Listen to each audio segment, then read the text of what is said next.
These are the solutions to the Unit 1 Practice Exam B in Math 1060. So we need to find a coterminal angle, positive and negative, in radians. So we have an angle already in radians, 5 pi over 8. Now you have one of two options here. You can keep it in radians and add a full revolution and subtract a full revolution of a circle, which is adding 2 pi and subtracting 2 pi, or you can convert 2 degrees, add and subtract 360 degrees to find your coterminal angles in degrees, and then convert those back into radians. Either way, I'm just going to keep it in radians. So if I have 5 pi over 8 and I add 2 pi, in order to add those two quantities, 2 pi needs to have a denominator of 8. So that's going to be 5 pi over 8 plus 16 pi over 8, which is 21 pi over 8. So there's a positive coterminal angle. If I want to find a negative coterminal angle, I'm going to take 5 pi over 8 and subtract 16 pi over 8. It's going to give me negative 11 pi over 8. So there's one positive and one negative.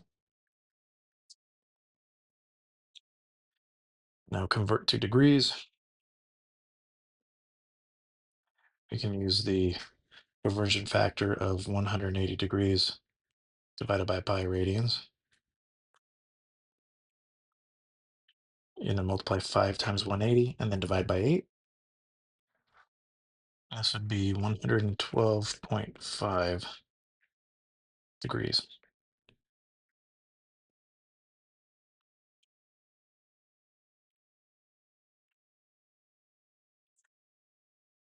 Now, if we have theta inside of a right triangle,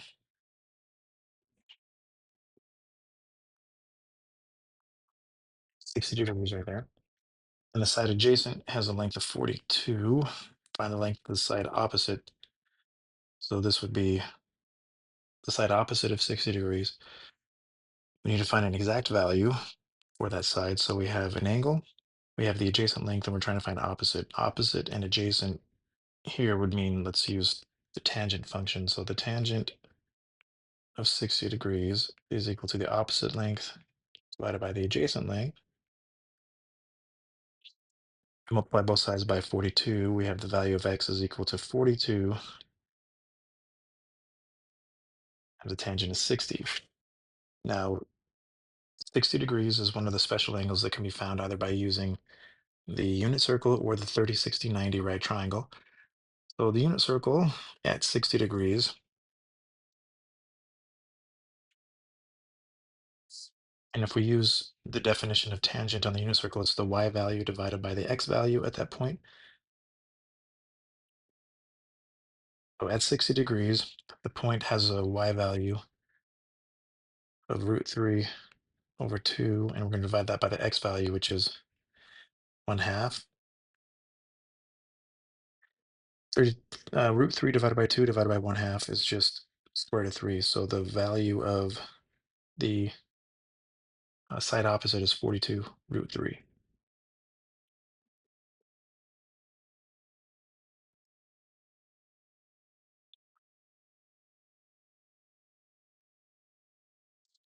For question 3, this is a right angle, so that's 90 degrees. This is 45 degrees. The sum of all three angles in any triangle is 180 degrees, so this is 135. The sum of these two angles, if we subtract that from 180, then the measure of angle beta is 45 degrees. I had to find side B right here. If we want to use 45-degree angle, and referencing side B to this angle, it's the opposite length and we have the adjacent length. So if we have opposite and adjacent, we can use tangent. So tangent of 45 degrees is equal to the opposite length B divided by the adjacent length 2.5. So B is equal to 2.5 times the tangent of 45 degrees. And again, 45 degrees is an angle on the unit circle. At 45 degrees, the definition of tangent is y divided by x. So at 45 degrees, the y value is root 2 divided by 2, and the x value is root 2 divided by 2. So since they're the exact same value, if you divide one by the other, you're going to get 1. So this is 2.5 multiplied by 1, which is 2.5. So the value of B is 2.5.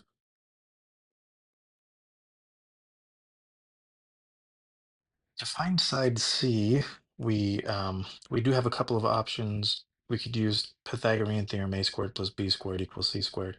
However, it says give exact values. Pythagorean theorem may not be the best way to do it if we want to give exact values.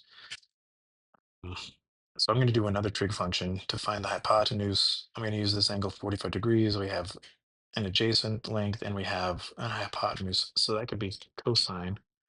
So if I do the cosine of 45 degrees is equal to the adjacent length divided by the hypotenuse.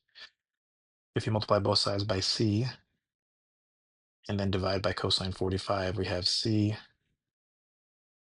is 2.5 divided by cosine 45. Now the cosine 45 on the unit circle is the x value at 45 degrees, which is root 2 over 2. So this is equal to 2.5 divided by root 2 over 2.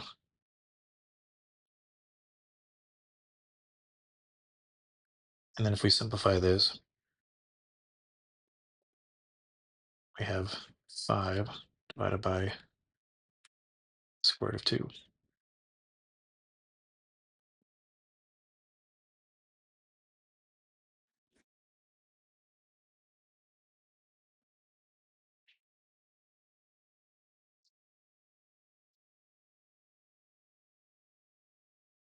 Question 4, we have some building here. And 2 miles away from this building,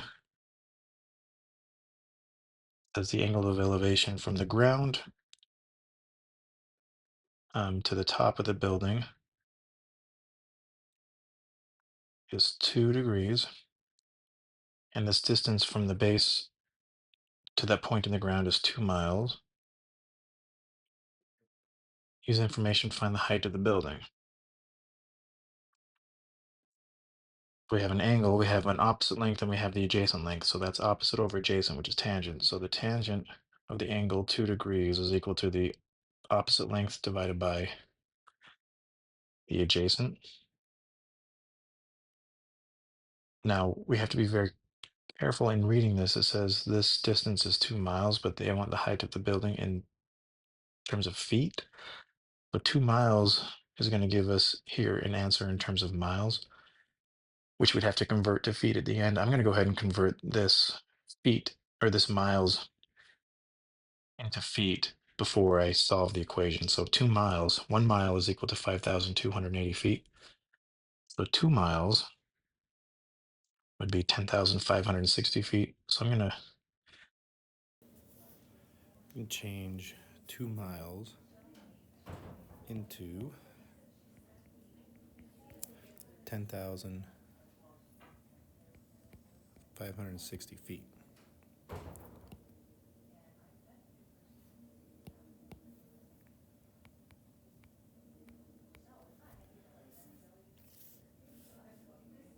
So now when we solve for x,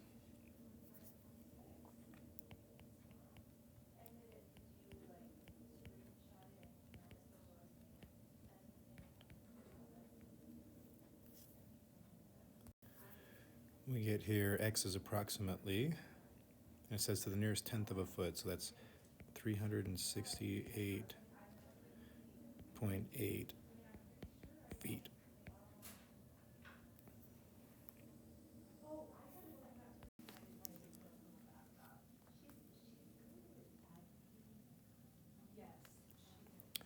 All right. So for question 5, we're going to use the unit circle.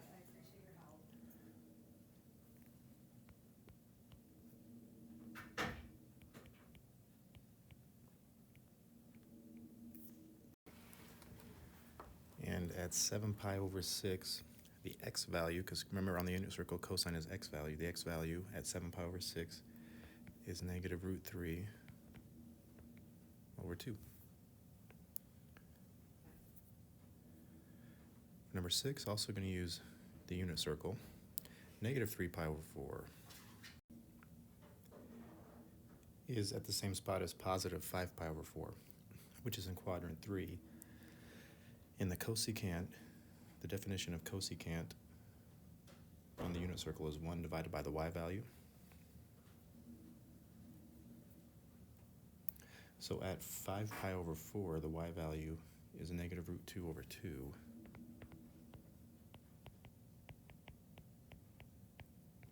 So 1 divided by the y value is 1 divided by negative square root of 2 over 2, which is negative 2 divided by root 2.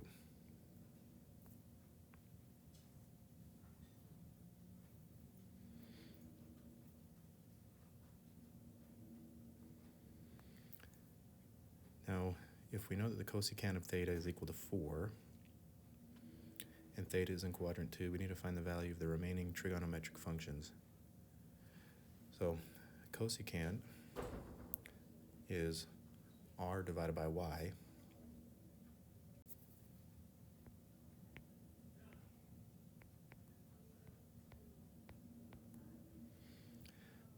So then r equals 4, y equals 1. So now we need to find x. So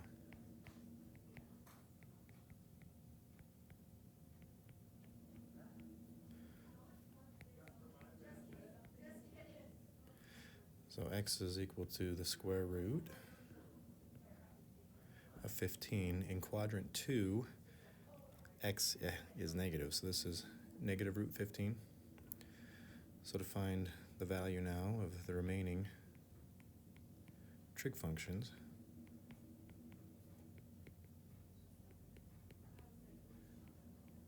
the sine is y divided by r, so this is 1/4. Cosine is x divided by r.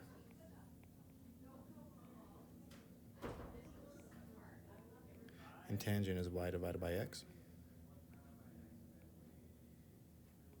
So this would need to be negative. Then we knew cosecant already. Cosecant theta is equal to 4. Secant is negative 4 divided by root 15. Cotangent is negative root 15.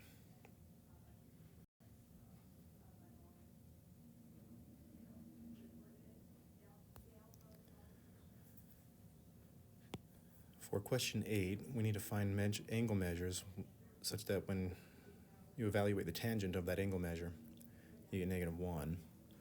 So the definition of tangent on the unit circle is y divided by x. So if you have a y value divided by an x value that's equal to negative 1, what that means is the y and x values are the same numerical value, except one is positive and one is negative. So we need to find points around the unit circle where the x and y coordinates are the exact same, except one's positive and one's negative. And that happens in quadrant 2 and in quadrant 4. At 3 pi over 4, we have negative root 2 over 2 comma root 2 over 2. So if you divide y divided by x, you'd get negative 1 there. So at 3 pi over 4,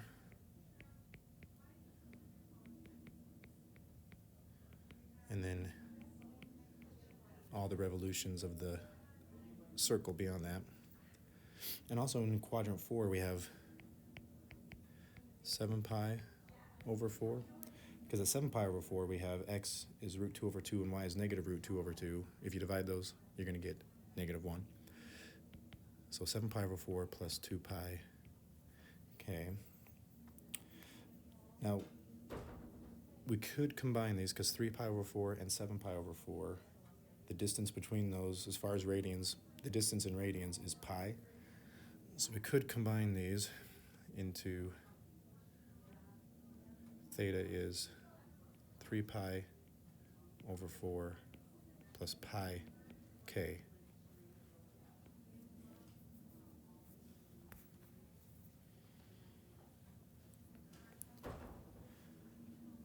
All right. Now, verifying this identity, I'm going to use the left side here.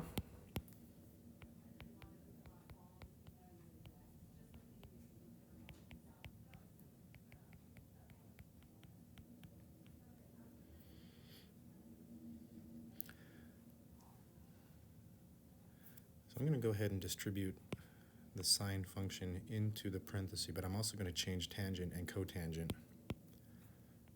So tangent is sine theta over cosine theta, and cotangent is cosine theta over sine theta.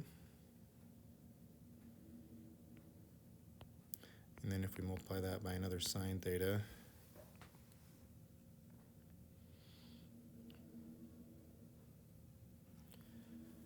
we're going to get sine squared theta over cosine plus cosine theta. When this sine theta distributes over here to cosine theta over sine theta, the sine thetas are going to cancel out. Now, I want to combine these two into one expression, because if you look at where the left side is with two different terms combined into one, that makes me believe that these need to be combined into one term. So if I multiply this by cosine theta over cosine theta, so that a common denominator, I'm going to get sine squared theta plus cosine squared theta over cosine theta. And then sine squared plus cosine squared is equal to 1. That's the Pythagorean identity. So this is 1 over cosine theta, which is equal to secant theta.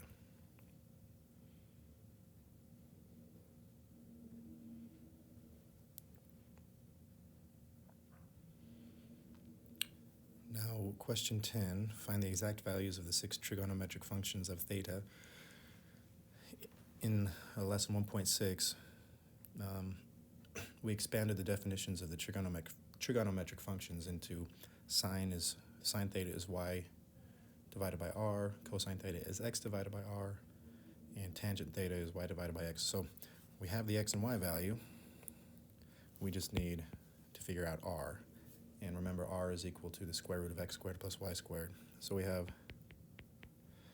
x squared plus y squared equals r squared.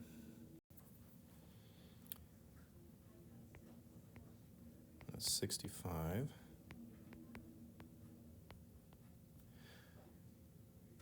So r is equal to the square root of 65. Now,